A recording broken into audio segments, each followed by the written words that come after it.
Need some new Innistrad Midnight Hunt cards? Well, you can order them now from our sponsor, Card Kingdom, by heading over to cardkingdom.com. Hello everyone, and welcome to another top 10 video. As you know, every set release, once we get the full spoiler, we like to talk about what cards from the set might make an impact on various constructed formats. And today, it is time to talk about Magic's newest format, Historic, and to count down the top 10 historic cards from Innistrad Midnight Hunt. Joining me, like usual, is Crim. How's it going today, Crim?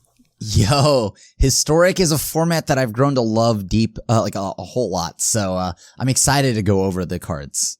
Yeah, I also enjoy Historic and the constant shakeups. There's always something new going on, and the new thing this time is Innistrad Midnight Hunt, and it seems like a pretty sweet set for the format. So, like usual, what we did for this top 10 list is me and Crim each made a list, and then we kind of mashed it together for a combined list for the video. If you want to see our individual lists, you can find them over on mtggoldfish.com. Also, I'll link the article in the description of this video. So, let's count down our top 10 Innistrad Midnight Hunt cards for Historic, and we cheated a little bit. Coming in at number 11, well, actually, honorable mention on our list, we got a pretty exciting reprint in Delver of Secrets. Crim, how big of an impact do you think Delver can make on the Historic format?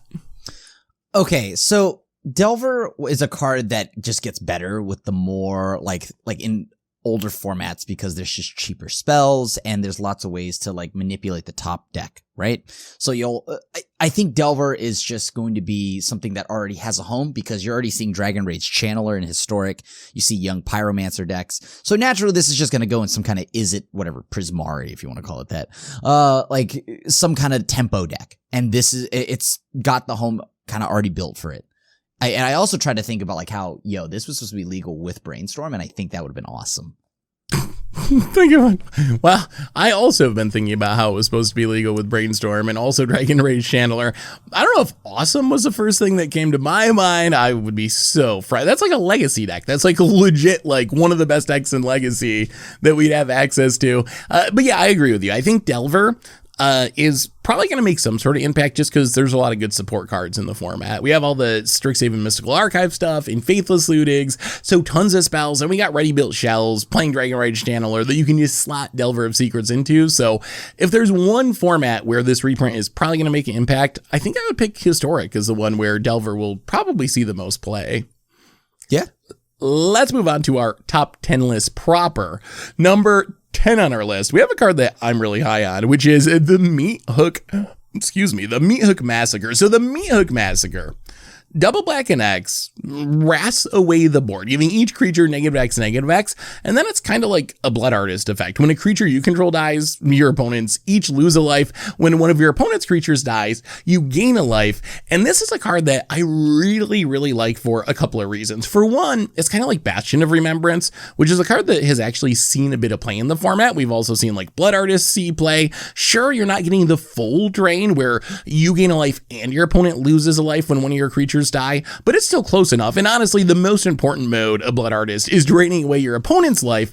It's also only 2 mana, which means you can play in Lurrus decks, even potentially loop it with Lurrus decks since it's a legendary enchantment going back and forth from the graveyard. And it's just a reasonable sweeper. Like black sweepers, we have stuff like Language and so forth. The thing I like about MEATHOOK Massacre is its flexibility. Like, you can use this as a way to sweep away a bunch of elves or goblins against an aggro deck that are mostly small creatures and leave your bigger creatures essentially unharmed and gain some life and drain your opponent along the way. So I'm high on this for sacrifice style decks and as a sideboard card for multiple archetypes as a flexible sweeper. But what do you think about this one, Crim?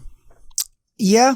I think it's the Bastion of Remembrance with the ability to go ahead and sweep, right? And as you said, you can loop it, but the difference here is we're gonna find out how much this matters. The fact that it's whenever a creature an opponent controlled dies, you gain the life, right? Because you're relying it on the opponent's ability, like a creature's dying, as opposed to you just generally keeping yourself alive, sustaining your own health every time you sacrifice something. So, I think this is a good card. We're going to see how it plays out. I love the artwork. And most importantly, this is just going to depend. That's the one thing I'm trying to just see how it plays out. Will that matter in the end? Yeah, it definitely has some like Texas Chainsaw Massacre vibes in the artwork. Yeah, The only thing that would make it better is if there was like a stuffy doll hanging on one of the hooks, or even they already have one of the, what is it? What's that card? The Orzhov card that looks like it's got hardcore Texas Chainsaw Massacre vibes. Flesh Taker, yeah, Flesh Taker. You put Flesh Taker in the art, hanging out in the background or something like that. Oh, this set has absolutely nailed it art-wise when it comes to like horror movie references. So yes. Yeah. Even better than the first two Innistrads. I think they really nailed it with the art in this one. The art in this and flavor in this when it comes to like horror and whatnot is the best Innistrad. I would agree with that, surprisingly, but I think you're dead on. Well, let's move on. Number 9 on our list.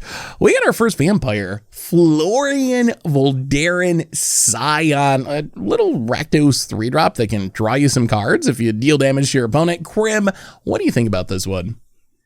So it's pretty much Vampiric Me. Look at those apps. I don't have those apps. But the thing here is, I actually love this card. I think that if you're going to play a sacrifice deck, you're pinging, we're already talking about like the MEATHOOK Massacre, right? This has a home. And this time you get to keep drawing off of this.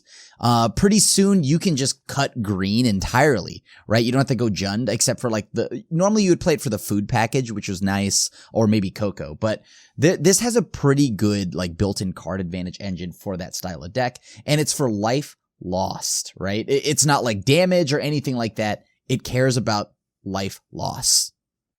Yeah, I think that you could potentially use this to replace the green and replace the food stuff and use this as your way to generate card advantage, because something as simple as like Cauldron Familiar, do your little cat oven loop, is going to draw you a card every single turn. And if you get in multiple damage, you even get card selection out of it. So plus, I think maybe we're overlooking the body. A 3/3 first strike is like Goblin Chain Whirler body. Like that's a pretty legit body. And the first strike means it's going to be able to stonewall or attack through a lot of things that see play in the format. So it's actually like a surprisingly reasonable body. And it doesn't seem that hard in the right deck to have this be draw an extra card each turn, like a Chandra plus activation or something like that on a 3-drop. So yeah, I think this card has a lot of potential in sack decks and maybe even just in aggro deck, in vampires or some sort of Rakdos aggro deck as well. Just a straight up Rakdos aggro deck is good. So I think there's versatility here as long as there's aggression. And yeah, actually, I think the funny thing here is you could even play this in, if you could make it work, a burn deck. Yeah, you actually really could. And drawing an extra card each turn in burn sounds really powerful, actually. Yep. Let's move on to number 8 on our list. We're sticking in the world of vampires for Bloodthirsty Adversary. Crim, what do you have flashing back from a graveyard in Historic with this one? There's so many things you could flash back, right? Now, as more sets get added to Arena, your spells just get better. It's a vampire, so now originally it was black-white vampires, right? You would go Orzhov vampires, but, we are getting a pretty deep number of, like, red vampires now. So Mardu, maybe even just, Mardu seems good. I mean, if you can deal with the mana base, but vampires seem to be better at now going into the long game. Like, they were already pretty solid, but now you have Bloodthirsty Adversary, flashing back spells, making itself bigger. It has haste. This could play in an aggro deck, in a control deck, in a mid-range deck. It's something that you can get back with Lurrus, which is huge. As we've already seen a lot of Lurrus. So this just keeps getting better. And it's a good value creature, and it's an adversary, so it's going to scale well into the late game. Yeah, there's plenty of Historic decks that are good at stacking the graveyard. We see Dreadhorde Arcanist decks running around, Lurrus decks running around, and this seems like a natural fit in shells like this. Plus, it could work in a burn deck or a vampire deck. The ability to cast flashback something with mana value 3 or less, that's actually very powerful. Worst case, you're getting some damage or removal spell. You could be flashing back card draw, like a Village Rite style effect. So there's plenty of options to take advantage of this. Although I think what I'm most excited about is to try to make Ponza work. Obviously not going to be a good strategy, but when I think of Goblin Dark Dweller effects, and this compares to Goblin Dark Dweller, I always think of like, flashback a Stone Rain, blow up your land, then play this, flashback the Stone Rain, blow up the land. So we'll see. I'm literally doing that right now. So we're getting there. We're getting there towards a real Ponza deck in the format. And Bloodthirsty Adversaries probably would be part of it. And I think this is just an upgrade over Goblin Dark Dweller. Like, the flexibility is really, really, really big, I think. Well, let's keep... Maybe it's my soft spot for Dark Dwellers. I don't know. I love Dark Dwellers. I love this. I'll have to figure out what to cut. Play them both. Play them both and That's just true. flashback everything. Yeah. Let's move on to number 7 on our list. We have a card that I've been wanting in Historic for a while. One of my complaints with Historic has been white just doesn't get good removal. Like, we see like Swords and Pass being in Jumpstart sets, and then Wizards like, no, we're not actually going to make it legal. Like, you're going to play this Declaration in Stone and you're going to like it. Faithful Absence is such a big deal for the format. It's a really good white removal spell. Being instant, super relevant in Historic, where there's Questing Beasts and Arclight Phoenixes and other hasty threats, plus hitting Planeswalkers is huge. Right now, the best deck in the Historic format is Jeskai Control, I think, that plays almost 0 creatures. And this is a card that is not going to be dead when you run into the Teferi deck. And it even gets Teferi at instant speed before it gets to untap its lands and then memory lapse your removal spell and make you really depressed and sad. So I think this card is just like a super staple that replaces Declaration in Stone, is going to be really good in Historic. But Crim, what do you think about this one? A non-baffling end / portable hole effect in white makes it so now I think blue, like, as good as this is against those control decks, it's also powerful in those control decks. And it might even be better in the control decks because Investigate is drawing a card. You know what? That means you can't draw a card on your turn if I have a Narset. Of course, you can use this to answer Narset, and that's a whole nother battle, but this means that blue-white is also back on the map. Oh, of course, you do love Lightning Helix, but the thing is, if you knew you played against blue-white, most of the things aren't going to be able to deal with, like, outside of, like, you know, like, I know I can attack with Hall of Storm Giants and know that at best, Jeskai decks can just deal 3 to it. That changes now, because Jeskai decks, if they leave up 5 mana, they can actually just hard answer your creature. Another thing about blue-white has always struggled is dealing with opposing planeswalkers efficiently. So the only thing you had was like ECD, obviously countering it, tucking it with Teferi, cast out. These are all things that are kind of slow and kind of how, like, make it so that you tap out, which is a problem. So this card gets around all of that. Instant speed, amazing. It's cheap. It's good against creatures. It's the removal spell. Yeah, this is the new white removal spell. And being an instant means it also works really well with Big Teferi. It's 2 mana, untap your lands, leave it up. Like, people are playing Justice Strikes, and like the removal suite is pretty janky, and I think this just solves those problems in control decks while also being a good aggro option. Like, aggro decks, a lot of times you see them playing their Declaration Stones in the sideboard because there's just so many matchups where they end up being dead, but then you don't have a way to deal with a Sarah's Emissary, or you don't have a main deck way to deal with a, you know, whatever, like, that could be around. This is flexible enough that you can definitely main deck this, and it's really never going to be dead. I can't really think of a matchup where you won't get some value out of this. Yep. Well, let's keep moving forward. Next up, Crim, we have the Crim Special. I know you really like this card. POPPET Stitcher / POPPET Factory, slinging some spells, making some zombies. What do you think about this one, and what are you going to do with it in Historic? Do I love Monastery Mentor? Yes. Is this Monastery Mentor? Sorta. Close. This card. This card is very good, right? I mean, we're now in a format that has cheaper spells, and the farther we go back, the cheaper the spells get. Yes, the tokens have decayed, which is very much so worse than prowess. But the thing here is, okay, whenever you cast an instant or sorcery spell, you get a 2/2 zombie token with Decayed. Then at the beginning of your upkeep, if you control 3 or more creature tokens, you may transform POPPET Stitcher, and then it makes it so the Decayed goes away, because POPPET Factory, the backside, creature tokens you control lose all abilities and have base power or toughness 3/3. And then at the beginning of your upkeep, you may transform POPPET Factory back. So this turns all of your zombies that you've generated into big bodies that don't have the decay drawback anymore. Every time you cast a spell, you generate a token. That's just good.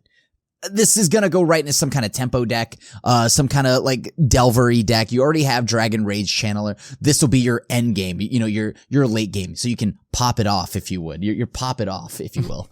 I love that. I love that. The ability to use this as a sideboard threat out of control also is great. To break the mirror, to put aggression on the board is very solid. Oh, that's actually a really good selling point. I imagine if you're in the all Planeswalker control mirror, you bring this in and your opponent's probably taken out a lot of their targeted removal. And if it sticks, you just make a bunch of zombies and attack down your opponent's Planeswalkers and win the game. My only concern with this card is Decayed. And I really haven't been able to wrap my head around how good Decayed zombies are going to be. I think the big thing that POPPET Stitcher has going for it, as you said, is the POPPET Factory. The fact that even though Decayed zombies might be a little bit sketchy, the fact that you can make them lose their abilities with the backside is really, really huge. And that makes me much higher on this card than any other Decayed token producer in the set. The other thing that's worth pointing out is it works really well with things like Sedgemoor Witch. We got Young Pyromancer and Historic, so there's a lot of redundancy here. And the backside, that makes all tokens into 3/3. So I can imagine a deck where you're like Young Pyromancer, POPPET Stitcher, sling a bunch of spells, flip around to POPPET Factory, and all of a sudden all your little 1/1 elementals are 3/3s, and you just kind of one-shot kill your opponent and take them out. So I like this card quite a bit as well. Out of all the Decayed cards, this is the one that I'm most hyped about for sure. This might be the best Decayed card. I think it is. So, and once again, that POPPET Factory part is a may to transform it. You may turn it back, so you don't have to worry about it. If you like the board state you've got, keep it. And then if you decide you want to start rebuilding again, transform it back. And I think the other thing that's been really overlooked about this card is the backside is just kind of a token anthem. Like, you could play this in just like a token deck without a lot of spells. Like, maybe you get some spells out of the front side, but we've seen like Intangible Virtue giving tokens +1/+1. If you're making a bunch of 1/1 tokens, just trying to play this and have it live a turn and flip it around to give all your 1/1s essentially +2/+2, that's a pretty powerful card. Raise the Alarm for 2 mana dropping 6 power is not a joke, right? Ooh. So yeah, no, that is pretty scary. Well, let's move on. Number 5 on our list. We're moving into the world of 1-drop zombies, Champion of the Perished. And zombies aren't a super big thing in Historic yet, but they're a tribe that I feel like has been improving and getting closer. And Champion of the Perished is exactly what a zombie deck wants. This 1-drop that is going to get massive throughout the game. If there's a card that can make zombies into a real legit thing in the Historic format, I think Champion of Perished is probably going to be the one. But Crim, what do you think about this one? I mean, that's exactly it, right? Like, zombies is pretty good. I think it's getting close because we just got Undead Augury, right? We just got Diregraph Colossus. Yep. So we've got a very good curve here. We've now got the 1-drop, right? This is the premier 1-drop. And remember, that's when a zombie enters the battlefield, not like when you cast or anything like that. But Diregraph Colossus does reward you for casting a zombie. So the only thing now I think this deck needs is another 1-drop is some kind of Gravecrawler. And then, and right now we've got budget Kirkland Gravecrawler, which is the 2/1 from Amonkhet. But this is the 1-drop that zombies needed. Simple as that. Yeah, I mean, this is just, it's a really strong card. It's Champion of the Parish, which has basically made humans a deck in Modern. Like, that's the card that a lot of, in a very real sense, makes humans work.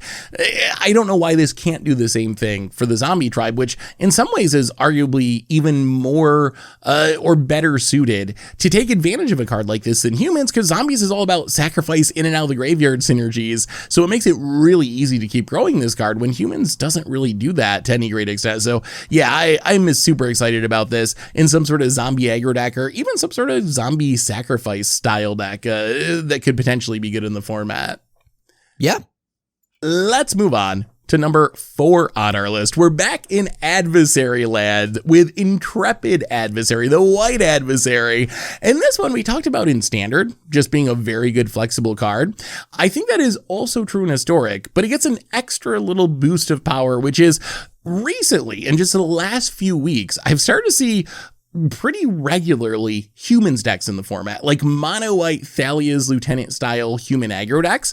And this is a human that seems to work really well with what that deck is trying to do, giving you another, in some ways, a Thalia's Lieutenant style effect, another anthemy creature that happens to be on tribe. So along with just white weenie potential, you get even more potential, I think, in Historic because of the human tribe.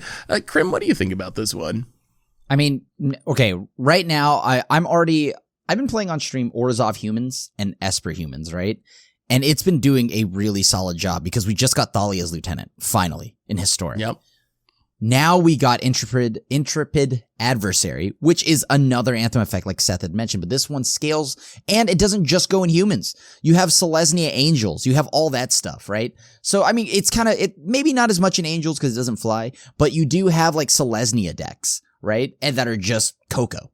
And this is gonna go well in that. And I mean, anything that's white creature based, mono white, anything like that is gonna want this. So why not?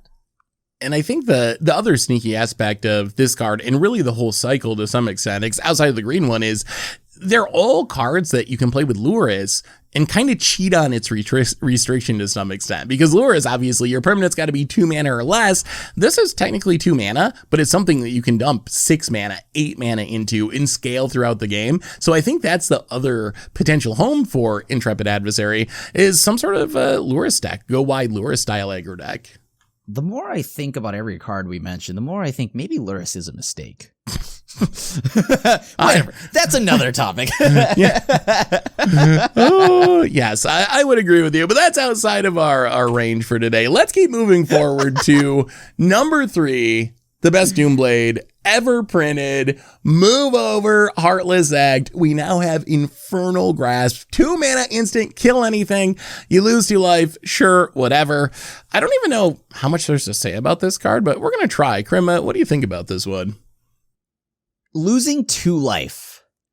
I think, okay, this card is obviously still one of the best, if not the best removal spell we've had at 2 mana, right? For just good old Doomblade stuff. Yep. However, Shocklands, Thoughtseize, things start to add up. It adds up. So just keep that in mind. And I think we got to, luckily for like most decks nowadays, you know, or I mean, maybe it's unlucky. Every deck uses the graveyard. So now the biggest thing here, we know this card's going to be good, but you got to keep in mind now with Historic, you got to offset this life loss. So I think something like Cling to Dust is going to be even more of a role player than before. And with every deck getting graveyard, like synergies, Cling to Dust looks better and better in higher numbers in main deck. So this is obviously about Infernal Grasp, but I'm going to let you know that life loss is adding up. Just keep that in mind. Yeah, I mean, I think that's true. It does add up. You can try to build around it by playing Clean to Dust or whatever, or you can just embrace it and play your Death Shadows and play your Scourge of the Skyclaves and try to turn it into an upside. But really, I think I would just play this over Heartless Act in basically any deck. It is worth being aware of the life loss, but I don't think it's a reason that I would not play this card. But I think you're very right that you do want to keep that in mind, especially with the mana bases in the Historic format. Those little bits do add up, and doubly so against aggro, but still being able to just kill anything for 2 mana at instant speed, that's a really powerful card. Death Shadow does get a lot better. So yeah, Death Shadow hasn't really gotten there yet. There was some hype around it when it came in anthologies, but it's kind of faded away as we keep getting more new stuff in the format. But it'll be interesting to see if we see a bit of a revitalization of the archetype now that we're getting Infernal Grasp. Now, let's move on. Number 2 on our list. We have... maybe they should just get rid of Lurrus, Crim. Maybe that really was the problem. Can't stay away. This is a card that it was super high on my list, and I think on Crim's list as well. 2 mana, reanimate something, mana value of 3 or less, can even flash it back. This is a Lurrus card. This is, well, the problem with playing Lurrus as your companion is you only get one of them. Like, that's a problem. You can only have one Lurrus, so can't stay away is a way that you get more than one Lurruses. I mean, you can even mill it over because a lot of Lurrus decks are playing graveyard shenanigans and filling their graveyard anyway, so you don't even necessarily have to draw this. You just mill it over. Once your Lurrus is, played and then dies, you just flash it back, and Lurrus. It's even got cats on it. Yeah. can't stay away from Luris, and the artwork itself literally lends itself to cats. And I mean, the artwork is also a little bit dark. People don't know that, but look at what those cats are eating. I guarantee you those are remains of either another cat or hopes and dreams. I don't know. The thing here is this card looks really solid. And aside from the obvious, which is Luris, this is playable in numerous black-white decks because it has tons of solid targets to get back. This just seems really good. I don't know how much more we could say. This is a very cut and dry. It's going to be good in a Luris deck.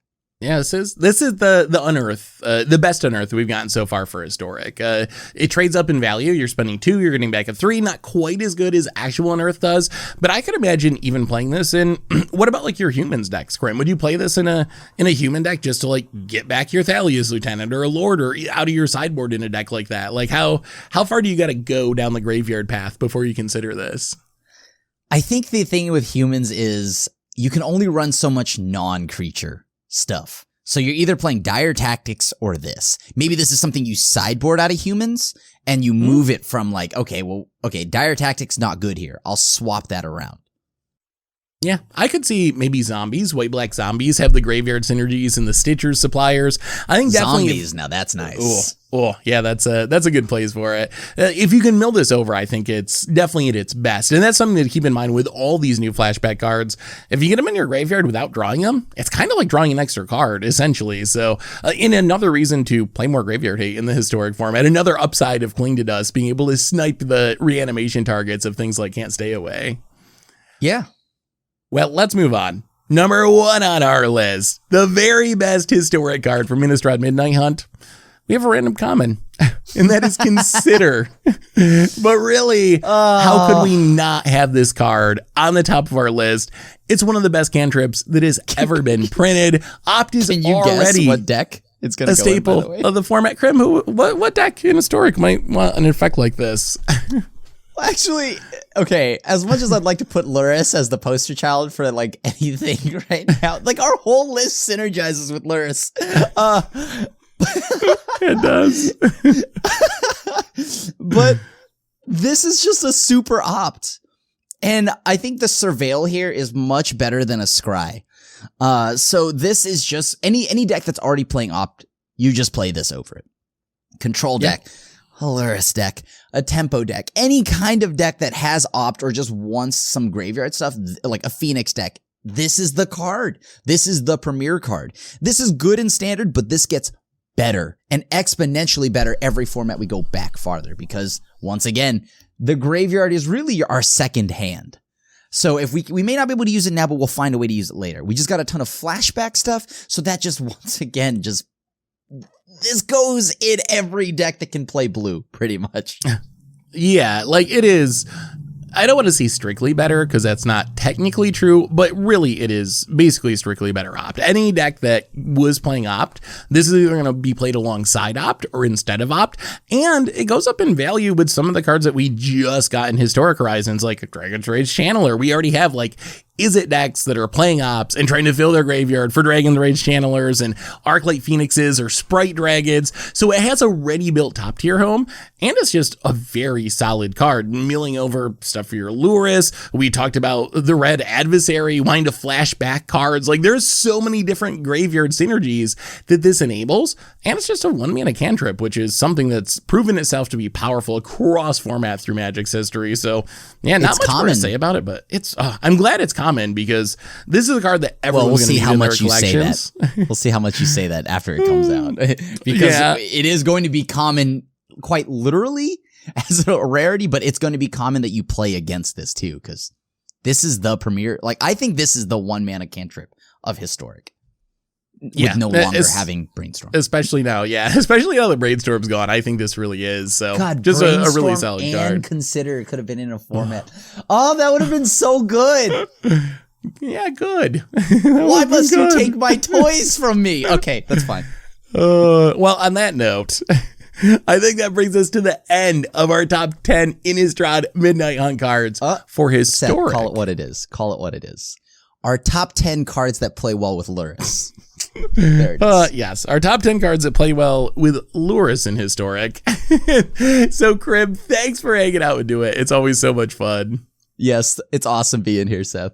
And thanks everyone for watching. So you've seen our top 10 cards from Innistrad Midnight Hunt for Historic. Let us know what you're hyped for. What did we get right? What did we get wrong? If you want to see our individual lists, follow the link in the description. So let us know in the comments what you're thinking. Thanks so much for watching, and we'll be back tomorrow with one more top 10 video, this time talking about Modern. So come back for that one. Until then, have an amazing day, everyone, and we will talk to you soon.